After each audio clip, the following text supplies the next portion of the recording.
The unclaimed suitcase. I work in the lost and found office at Heathrow Airport, Terminal 3, basement level. Been there 6 years now. Most people think we just handle forgotten umbrellas and phone chargers. They don't know about the storage room at the end of the corridor. That's where we keep the things no one ever comes back for. The suitcase had been sitting there for 11 months. Dark brown leather, scuffed corners, a broken zipper pull. No tags, no initials. Just a faded sticker from an airline that went out of business in 2007.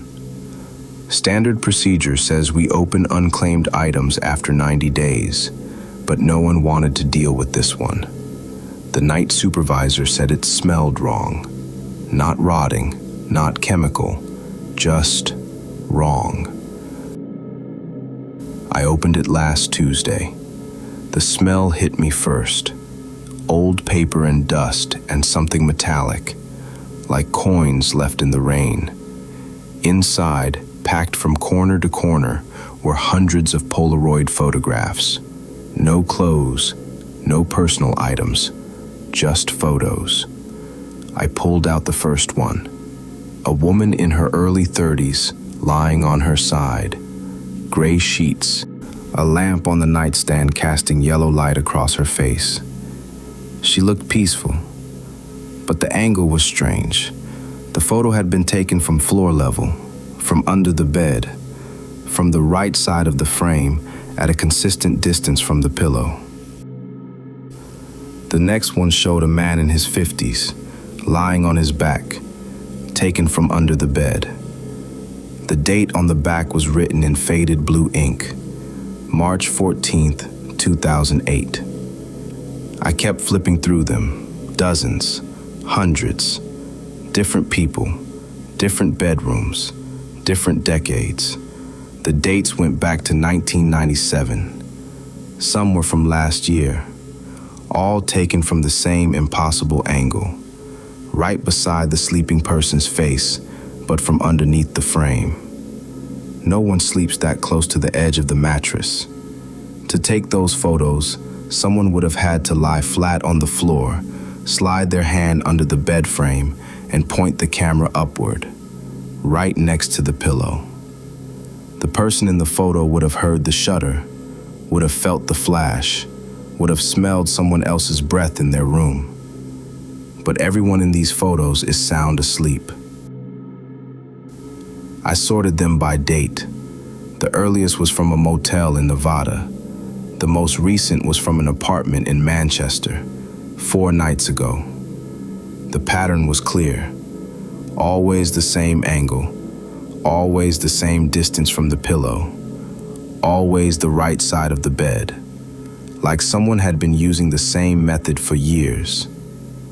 I locked the suitcase and went to my supervisor. I asked to see the security footage from Terminal 5 for that day.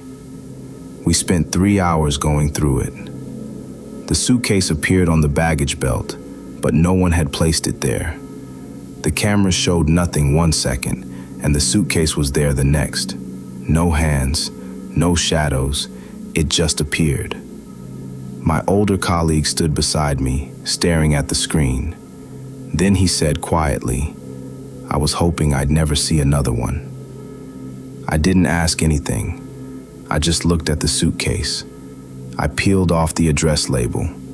Underneath was a piece of old tape. The address beneath was mine. Caledonian Road. Same flat number. The name was misspelled, but unmistakable. My name. The suitcase wasn't lost. It was delivered. That moment, for the first time, I wondered if this whole thing had ever started with people at all. I went home. That night, I went through the photos again.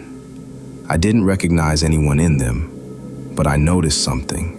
In every photo, if you looked closely, there was a small shadow in the bottom right corner of the frame. Something like the edge of a frame. The same bed frame. The photographer had never changed position. Always under the same part of the bed. Always. I sat on the couch. I looked under the bed. It was dark and empty, but I couldn't sleep on the couch. If that thing was really under my bed, sleeping somewhere else would only mean I hadn't learned anything. I needed proof, more than I needed sleep. I set up a small camera on the nightstand, aimed at the gap under the bed. I lay down on the bed, turned off the light, closed my eyes, not to sleep, to pretend. A few nights before, I had heard something that stayed with me. Every night, once, around 3 in the morning, the sound of fabric dragging across the floor. Not footsteps, not breathing, just the sound of cloth being pulled across wooden floorboards. I used to think it was my imagination. That night, I wasn't sure anymore. At 3:14 a.m., the room went cold, like a window had been opened. I kept my eyes closed. I steadied my breathing. Behind my eyelids, I felt a white flash. I heard the shutter click from under the bed. I opened my eyes. The room was empty. I looked under the bed. No one was there. But a Polaroid photo lay on the floor, face down. I picked it up. I saw my own face. Same angle, same low perspective. White flash against the dark wallpaper of my own room. Me in my own bed, wearing the same gray t-shirt I had on now. My eyes closed, my mouth slightly open. The date on the back, July 16th, 2026. Today. I checked the camera footage on my phone. I scrolled back to 3:14 a.m. The image showed me on the bed. For a moment, the screen went white, not from light, from movement. Something shifted under the bed, a low, wide shadow, a flash. Then, for just a second, the camera caught something else, a vague motion emerging from under the frame and pulling back. But I couldn't tell what it was, just a blur of white and black with no shape. I replayed it several times. Every time, the image distorted at that exact moment, like something in that frame that the lens couldn't capture. The only thing that stayed constant was the Polaroid next to me from above, from the ceiling angle, which meant that thing, at that same moment, had taken another photo from above, without any hand visible, without anyone there. A few nights later, I was sitting on the couch, staring at the gap under the bed. Another photo was there. It had just fallen. I hadn't seen it before. It was face down. I turned it over. Again, it was me, on the same bed, in the same position, but the lighting was different, darker, like the lamp was off. I read the date on the back, July 17th, 2026. Tomorrow. My hands started shaking. I put the photo down. I backed away toward the door. I didn't look under the bed. I didn't listen.